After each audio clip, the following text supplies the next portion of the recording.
丁老师，很多人都说孩子一定要经历挫折才能成长，您怎么看？挫折教育到底该怎么做才能真正帮助孩子成长呢？你这个问题呢问得非常的好，而且非常重要。你刚说的这个观点呢，有一个认识上的误区啊，是咱们家长。这个误区就是说，我们家长没有分清楚挫折和挫折感这两个概念，而区分这两个概念非常重要。什么叫挫折？孩子面对的困难、挑战、压力、羞辱、打击，这就叫困难，这就叫挫折。什么是挫折感？就是孩子面对困难、挑战、压力打击、羞辱之后，孩子的自信心受到打击，觉得自己什么都不行，什么都不会，自己一无是处，最终失去了前进的动力。这种内心的负面的感受就叫挫折感。其实挫折是每一个孩子，甚至是每一个人成长过程中必然会经历的客观的事件。没有一个人在成长的道路上不遇到挫折的，这根本不必大惊小怪。这个问题真正的核心在于，就是说在我们孩子经历挫折以后，挫折在孩子身心上所产生的后果，也就是最终孩子经历挫折之后，他收获的是挫折感，还是成就感，或者叫自豪感，这才是问题的关键。这是家长和老师面对挫折这个命题应该重点关注的地方。经历挫折之后的挫折感，最终会毁掉孩子；经历挫折之后的成就感，可以造就孩子，使孩子成为一个更加优秀甚至于伟大的人。在孩子成长的过程中，我们要让孩子经历挫折，但绝不能让他们有挫折感。由于对这两个概念的混淆，很多家长和教育工作者其实有意无意之间将一个非常优秀的孩子的一生就断送了。而更可怕的是，很多老师和家长却并不知道问题出在哪里，所以这样的悲剧还在不断的上演着。这就是我今天为什么要讲这个话题的原因。下边呢，我通过以下两个例子给你们讲一讲这个挫折对孩子成长的影响。有一个上初中的孩子，原来是一所很好的学校的顶尖的学生，性格开朗阳光各方面都很优秀。后来家长呢努力将他呢从这个学校转到了省里最顶级的学校的最好的班。这个咱们能理解就是说为了孩子更好的未来嘛。但是很不幸，他遇到了一个对学生要求极高、管理极严的一个班主任。这位老师呢，在和孩子们相处的过程中，几乎很少表现出和蔼可亲的一面，因为他遵循的教育理念就是所谓孩子要多经受挫折，只有这样，他长大之后才能够经受住考验。由于是一个新的这个环境，这个孩子呢，对很多事情要有一个适应的过程。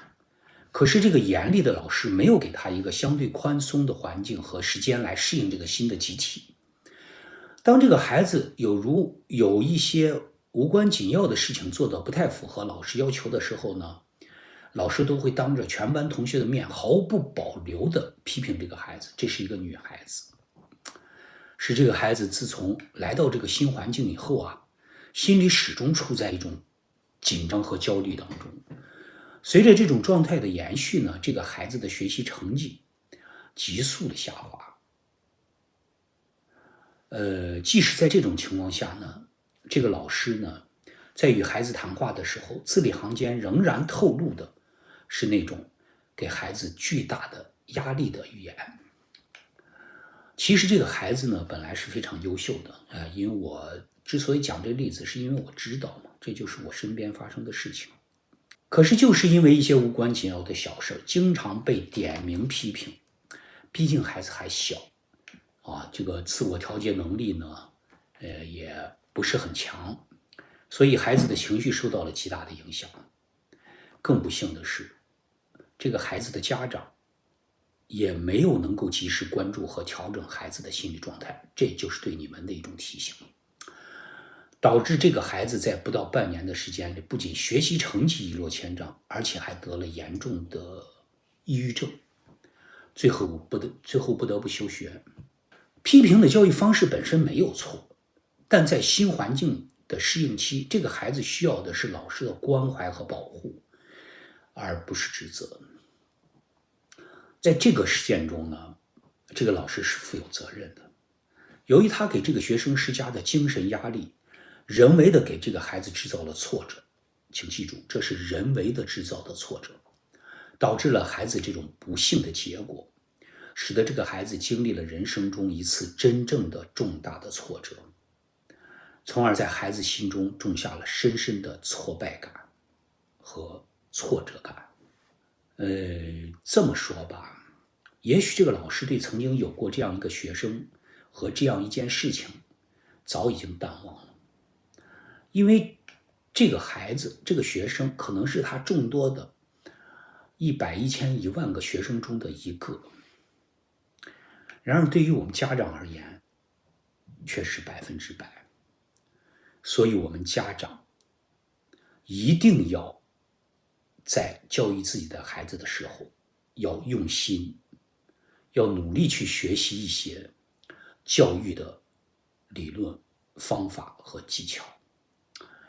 因为我们没有一个家庭能够经受这种挫折和失败，对吧？你们我同样如此。咱们的孩子在成长过程中是不允许失败的。说点高兴的吧，就另外我认识的一个孩子的转学结果就非常的幸运。这个孩子在原来的一所很好的学校，学习成绩一直名列第一。上初3的时候，也转到了他们省里头最好的学校的重点的班里。起初呢，在孩子转学这个问题上，孩子的父亲很犹豫，但后来呢，也意识到孩子始终处在一个竞争不是很激烈的环境中其实对他的这个成长不一定有利他是需要经受一些挫折，经受一些磨练的，所以就把孩子转了过去。但转学可不是一件简单的事情。孩子转过去有可能有2个结果，一是他在那里仍然很优秀，这样他在学习上建立的信心是真正的永恒的信心，他这一生再也不会对自己的学习能力有任何怀疑了这是毫无疑问的。二是到了那个学习竞争如此激烈的学校呢，排名和成绩有可能与原来的相差很多，孩子能否经历住这样的考验？如果孩子跟不上，这种挫折对孩子的打击无疑是巨大的，甚至有时候是毁灭性的。他的父亲最担心的就是这一点。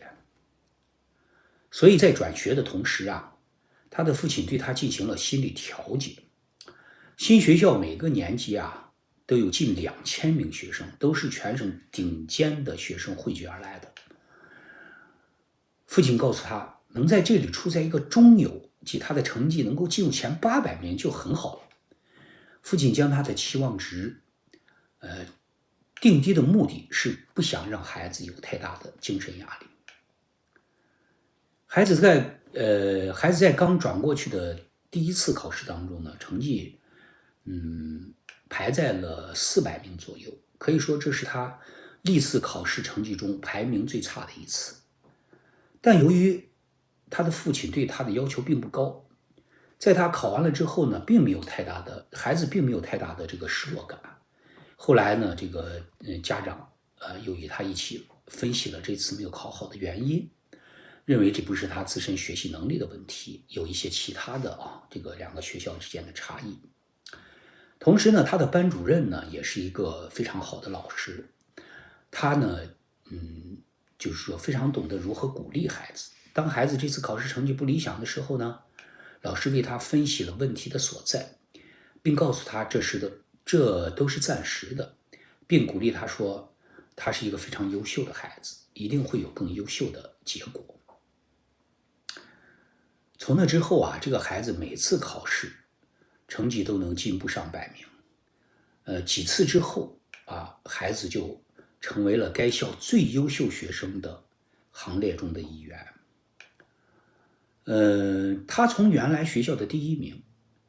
到新学校的400名，这个过程其实呢本身就是一种挫折。